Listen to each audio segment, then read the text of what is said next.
और हिंदुस्तान में जैसे एक है ना, एक जैसे कश्मीर वो हमी अस्तो हमी अस्तो हमी अस्तो, इट इज वो जन्नत बताइए। आप कभी आए, आपको लद्दाख ले चलेंगे, उत्तराखंड ले चलेंगे, ऐसी जन्नतें इंडिया में 10-15 हैं, कश्मीर जैसी 10-15 है, मैं बाय गॉड आपको बता रहा हूँ। आप देखिएगा, मैं आपको फिजिकली दिखाऊंगा तब आपको भरोसा होगा। तो ऐसा कुछ नहीं है। हाँ, अगर मैं ये कहूं कि मामला बिल्कुल नॉर्मल है तो ये मेरा कहना गलत होगा चीमा साहब, कि मामला बिल्कुल नॉर्मल है, ऐसा नहीं है। बट मामला नॉर्मलसी की तरफ धीरे धीरे जा रहा है और सरकार कोशिश कर रही है कि चला जाए।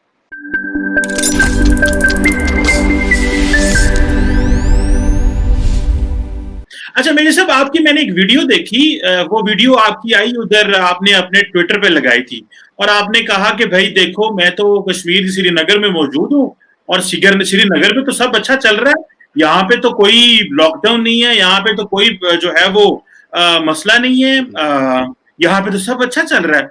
तो मेजर साहब, अगर सब अच्छा है कश्मीर में और आप समझते हैं कि पाकिस्तानी ये कहते हैं कि जी वहां पे कश्मीर में लॉकडाउन है, तो फिर ये कश्मीर में आपको ये गवर्नर रूल और प्रेसिडेंशियल रूल की क्या जरूरत पड़ गई?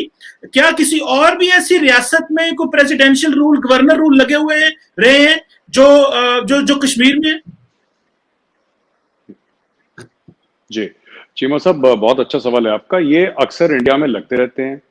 1995-96 में उत्तर प्रदेश में लगा था, जिसकी आज की आबादी तकरीबन 22-23 करोड़ की है, एक सूबे की हमारे। और लगता रहता है, पंजाब में लग चुका है। तो जहां जहां पे जरूरत होती है प्रेसिडेंट रूल लगता रहता है, गवर्नर्स रूल लगता रहता है। तो ऐसी बात नहीं है कि सिर्फ कश्मीर में लगा है। हिंदुस्तान में ऐसे दर्जन भर से ऊपर ऐसे राज्य हैं, सूबे हैं, जहां पे गवर्नर रूल या प्रेसिडेंट रूल टाइम टाइम से लगता आया है। इंडिया की अगर आप हिस्ट्री में देखें तो Kashmir is not unique, Kashmir case is not new, यहाँ पे लगता आया है। और जब तक ठीक लगेगा सरकार को, वो लोग गवर्नर रूल लगाएंगे वहां पे। मैंने ये नहीं बोला कि सब ठीक है, सब ठीक तो यूपी में भी नहीं है, सब ठीक दिल्ली में भी नहीं है, सब ठीक महाराष्ट्र में भी नहीं है। तो हिंदुस्तान में या पाकिस्तान में सब ठीक तो कहीं पे भी नहीं है। बस मैंने एक लिमिटेड पॉइंट ये था कि जो लोग कह रहे हैं ना पाकिस्तान में कि साहब वहां से घर से लोग नहीं निकल पा रहे और सब मतलब सब घर के अंदर बंद हैं और ये सब है, तो मैंने बोला साहब घर के अंदर बंद नहीं है, ये यहाँ पे ट्रैफिक जाम लग रखा है, मैं खुद फंस रखा हूँ ट्रैफिक जाम में। तो लोग घर से बाहर निकल रहे हैं और लोग जा रहे हैं अपने कामकाज में, दुकानें खुली हैं, लोग अपना जैसे जीवन व्यतीत करते हैं, अपनी जिंदगी चलाते हैं, कर रहे हैं वो। और मसले कश्मीर में जैसे आप कह रहे हैं मसले हैं, मसले मसले बिल्कुल मसले, मैं नोएडा में रहता हूं, मैं यहाँ भी मसले हैं, मसले हर जगह इंडिया में। मेरे साहब, जो इंपॉर्टेंट चीज मैं आपसे पूछना चाहता हूं वो ये है कि आपने कहा गवर्नर रूल लगते रहते हैं, प्रेसिडेंशियल रूल लगते रहते हैं। भाई ये तो ठीक हो गया, लगते रहते हैं, लेकिन जैसा मेरे ख्याल 1996 के बाद पहली दफा कश्मीर में जो है वो आपने प्रेसिडेंशियल रूल लगाया। मुझे ये बताएं कि इंडिया का एक आर्टिकल है, article 19A of the constitution, मेरा ख्याल है पाकिस्तान में भी ऐसी है, जो फ्रीडम ऑफ एक्सप्रेशन की बात करता है, जो अपनी मर्जी की बात करता है। तो आप नहीं समझते, हमने ये बात पहले तक बड़ी दफा की है, ये कोई पहली दफा बात नहीं हो रही, आप नहीं समझते क्या मेजर साहब कि अंडर आर्टिकल 19A सारे भारत के लिए एक कानून हो और कश्मीर के लिए एक कानून हो? तो इंडिया जैसा मुल्क जो अपनी वेस्ट में क्रीडेंशियल शो करता है कि we are the largest democracy, आप जब मगरब में जाते हैं तो कहते हैं हम इतनी बड़ी एक्सरसाइज करते हैं कि हमें एक वोट के लिए भी अगर पहाड़ों के उधर, समंदरों के उधर जाना पड़े तो हम उस बंदे के लिए जाते हैं। So why these two standards? आप मगरब को कैसे जस्टिफाई कर पाते हैं इस तरह की चीजें? जी चीमा साहब, पहली बात, हम मगरिब को जस्टिफाई करने का हमें कोई इंटरेस्ट नहीं है। मगरिब खुद ही हमसे इंप्रेस होता है, हम तो कभी नहीं गए मगरिब में इंप्रेस होने के लिए, ठीक है ना, कि गोरे को इंप्रेस करेंगे फिर गोरा हमें सर्टिफिकेट देगा। आपने बोला कि ऐसा क्यों है, कि आपने बोला ये गलत है, ये नाइंसाफी है कि पूरे भारत के लिए एक कानून और कश्मीर के लिए एक कानून, इसीलिए तो 370 और 35 से हटाया था। That was this thing. तो आप, मैं चाहता हूं आप इसको भी सपोर्ट करें कि पूरे भारत में एक ही किस्म का कानून, that is why 370 and 35 way removed, number 1। Number 2, मैं आपको एक बात बताता हूं चीमा साहब, कि फ्रीडम ऑफ एक्सप्रेशन का कोई रोक नहीं है वहां पे। ये जो फ्रीडम ऑफ एक्सप्रेशन है जो कश्मीर में, आप अगर इंडियन टेलीविजन देखें तो कश्मीरी आते हैं, बोलते हैं। आज ही फारूक अब्दुल्ला साहब का बयान है, जो फारूक अब्दुल्ला कहते हैं कि साहब मुझे, उन्होंने एक main stream Indian television news channel को इंटरव्यू दिया है कि साहब 370 दोबारा बहाल होगा, हो सकता है चाइना की मदद से इंशाल्लाह। पता नहीं क्या उम्मीद रखते हैं वो चाइना से, है ना। तो यही लोग हैं जो जब ये पावर में होते हैं, कैबिनेट मिनिस्टर होते हैं, तो इनका एक वीडियो मैं आपको व्हाट्सएप करूंगा। इसमें भगवान श्री राम का भजन गा रहे हैं ये फारूक अब्दुल्ला साहब, मैं आपको बताऊंगा। उसमें भजन भी गा रहे हैं, ये भारत माता की जय भी बोलते हैं, ये सब कुछ बोलते हैं।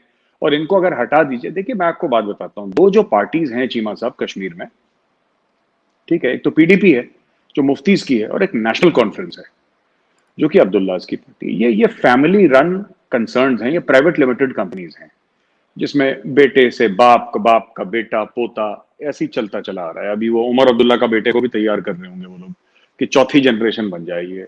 तो मेरा ये कहने का मतलब है कि इन लोगों की दुकान हो गई है बंद वहां पे, बिल्कुल बंद हो गई। अब ये लोग कभी पावर में, चाहे इलेक्शन होंगे भी, ये तो जो पहले चीफ मिनिस्टर बने इलेक्शन से ही बने ना, इलेक्शन से तो बने ये लोग, क्योंकि लोगों ने इलेक्ट करा। तो फिर ये वापस नहीं बन पाएंगे because they have been totally exposed. और जहां तक इनकी बात है कि साहब ये 370 35 से मैं तो जाता रहता हूं कश्मीर, और मैं अक्सर ये बात कहता हूं लोगों से, अब people, the common person is accepted, he has accepted कि वापस नहीं आने वाला। ये चीज एक्सेप्ट कर लो, जितनी जल्दी होता है बंदा फिर आगे बढ़ सकता है। आप तरक्की की बात करो, आप सरकार को खींचो कि साहब मेरी सड़क ठीक क्यों नहीं, मेरा पानी क्यों नहीं ठीक है, मेरी बिजली क्यों नहीं ठीक है, मेरे बच्चे का स्कूल कहाँ है, मेरी हेल्थ कहाँ है, सेहत का आपने क्या इंतजाम करा है। क्योंकि इन लोगों को तो जितने पैसे मिले थे खा गए, तभी तो मेफेयर के बड़े बड़े फ्लैट्स हुए हैं वहां पे। जो भाई आपने लंदन में आपने फ्लैट्स खरीदे हैं, आपके प्लाजाज हैं, आपके मॉल्स हैं, आपकी इन्वेस्टमेंट है, वो पैसा कहां से आया? एक चीफ मिनिस्टर की तनख्वाह कितनी होती है? 2 लाख, 3 लाख, 4 लाख, और कितनी तनख्वाह होती है चीफ मिनिस्टर की? आपको लगता है 3 4 5 लाख में कोई प्लाजा बना सकता है अपना? इनका बिजनेस क्या है? इनका कोई बिजनेस नहीं है। तो इन लोगों ने करा है, now people have totally discredited them. और जहां तक गवर्नर रूल की बात है, प्रेसिडेंट रूल की बात है, ये हट जाएगा। It is now a union territory. ये जो है it is now a union territory, it's not a state. इसकी स्टेटहुड की भी बहाली होगी। Government has already promised that हम इसको दोबारा स्टेट बनाएंगे, नंबर 1। एंड नंबर 2, उधर इलेक्शंस कश्मीर में होंगे। और ये सब बीच में इन्होंने ना 370-35 की बड़ी वो दुहाई देकर इन्होंने बहुत वहां पे, जिसको कहते हैं ना, खप डाला है वहां पे उधर कश्मीर में। ऐसा हो जाए, ये हो जाए, ऐसा हो जाए, हम लोग अलग हैं, हम लोग अलग हैं। कैसे अलग हैं ये? किस तरीके से अलग है? कोई अलग शलग नहीं है। वो सब बंद बुंद करवा दिया, कहानी खत्म हो गई। नहीं मेरे साहब, आप ठीक है, आप यूनियन टेरिटरी बना दिया आपने कहा। अब बेसिकली जो मैं इंडियन माइंडसेट को समझा और इंडियन गवर्नमेंट के माइंडसेट को, और आपसे जब हम टीवी पे आते हैं तो पता चलता है कि इंडिया वाले दो चीजें कर रहे हैं। एक तो वो कह रहे हैं यार ये छोड़ो फंडामेंटल राइट्स, इसकी बात छोड़ो, तुम्हारे हकूक क्या चीजें हैं इसकी बात छोड़ो, और बिजनेस करें और कारोबार करें और डेवलपमेंट की तरफ जाएं और इकोनॉमी ठीक करें। इकोनॉमी ठीक होगी तो सारा कुछ ठीक होगा। सो इंडिया के अंदर एक ये टेरिटरी है, एक ये माइंडसेट है। और दूसरा माइंडसेट है भाई, अब ये यूनियन टेरिटरी बन गया, ये रिवर्स तो होना नहीं है। तो फिर ये आप नहीं समझते कि without the consent of the people आप फैसला दिल्ली में बैठ के, मतलब ये तो मतलब लॉर्ड माउंटबेटन वाले काम हो गया ना कि भाई बैठे कहीं या फैसले कहीं हमारे लिए हो रहे हैं। भारत लंदन से बैठ के फैसले इंडिया के लिए होते थे, पूरे यहाँ के लिए होते थे। आज दिल्ली से बैठ के फैसला कश्मीर के लिए होता है। तो ये दो किस तरह सिस्टम, ये कितनी देर ऐसे चलेगा? क्योंकि कश्मीरी तो नहीं जो है वो सरेंडर कर रहे, गो कि आपने जबरदस्ती उनके ऊपर सारा कुछ कर लिया। जी, और आपने बोला कि फंडामेंटल राइट्स, कौन सी फंडामेंटल राइट्स? आर्टिकल 370-35 है, not part of fundamental rights Cheema sir. Fundamental rights हैं और directive principles of state policy हैं। और अगर दोनों को देखें, कोई फंडामेंटल राइट वहां पे, right of movement, right of property, right to practise one's religion, freedom of speech, इसमें से कौन सी राइट जो है वो कश्मीरियों की हमने वापस ले ली है? जो कश्मीरियों को हकूक है वही मेरा भी हक है। मैं उत्तर प्रदेश में रहता हूँ इस वक्त, तो इसमें कोई वो नहीं है। दूसरी चीज, ऐसी बात नहीं कि लंदन से लॉर्ड माउंटबेटन या ईस्ट इंडिया कंपनी, लंदन एक दूसरा मुल्क था, कश्मीर भारत का हिस्सा है। और सारे फैसले दिल्ली से ही होते हैं, आपके यहाँ इस्लामाबाद से होते हैं। और जो फेडरल स्ट्रक्चर है हमारा, जिसमें कि स्टेट्स हैं और जो सेंटर के बीच में जो रिलेशनशिप है, it is very well thought out. यहाँ पे कश्मीर में हमारे थोड़ा सा सर्कमस्टेंसेस अलग हैं। You cannot treat Kashmir at par with maybe a Tamil Nadu और मे बी अ दिल्ली और मे बी अ राजस्थान, क्योंकि कश्मीर हैज सीन वायलेंस।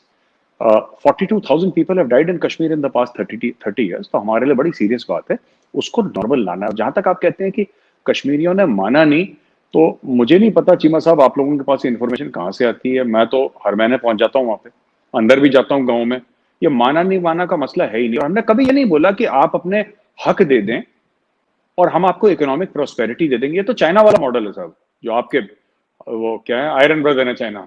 ये तो चाइना का मॉडल है कि आप लोग मुंह नहीं खोलोगे और हम आपको इतना पैसा दे देंगे, इतने आपके जेब में डॉलर डाल देंगे कि आप लोग। हमने कभी इसको ऐसा नहीं बोला। बात यह है कि creation of job employment opportunities, creation of businesses. एक और चीज बड़ा शुरू शुरू में बोला था, मैं इस बार गया, मैंने पूछा 2-3 लोगों से चीमा साहब ना, वहां पे जो जो टैक्सी वाला है, शिकारा वाला है, ड्राई फ्रूट बेचता है, सैफरन की बड़ी खेती होती है वहां पे, इन सब आम लोगों से जमीन पे। तो मैंने बोला यार, आप लोग पिछली बार कह रहे थे कि बड़ा साहब 370-35 से हट गया, अब लोग आएंगे और लोग यहाँ पे ना हमारी जमीनें खरीद लेंगे, है ना। तो मैंने बोला आपके कोई जान पहचान का है, कोई दोस्त, कोई रिश्तेदार, किसी का चाचा, मामा, ताया, जिसकी दिल्ली से कोई आया हो या कहीं पर भारत के किसी भी सूबे से आया हो, जिसने आपकी मतलब किसी ने 250 स्क्वायर मीटर का प्लॉट लिया हो कहीं पे? कोई एक बंदा? क्या नहीं साहब, कोई नहीं है। तो मैंने बोला बताओ कौन खरीद, किसको इंटरेस्ट है कश्मीर में जमीन खरीदने का?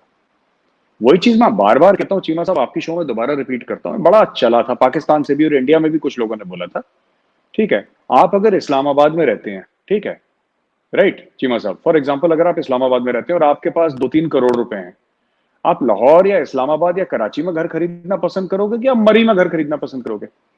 वह मरी में आप साल में जब छुट्टी मिलेगी आप 10-15-20 दिन के लिए जाओगे, पर वही घर अगर आप इस्लामाबाद लाहौर में खरीदोगे तो आपको उसका रेंटल इनकम मिलेगा, आपके लिए इन्वेस्टमेंट है, आप मरी में क्यों पैसा डालोगे?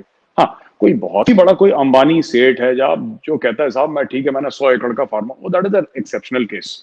आम आदमी कोई नहीं जा रहा कश्मीर में इन्वेस्ट करने के लिए, किसी के पास इतना पैसा ना समय है। और हिंदुस्तान में जैसे एक है ना, एक जैसे कश्मीर वो हमी अस्तो इट इज वो जन्नत बताइए। आप कभी आए, आपको लद्दाख ले चलेंगे, उत्तराखंड ले चलेंगे, ऐसी जन्नतें इंडिया में 10-15 हैं, कश्मीर जैसी 10-15 है, मैं बाय गॉड आपको बता रहा हूँ।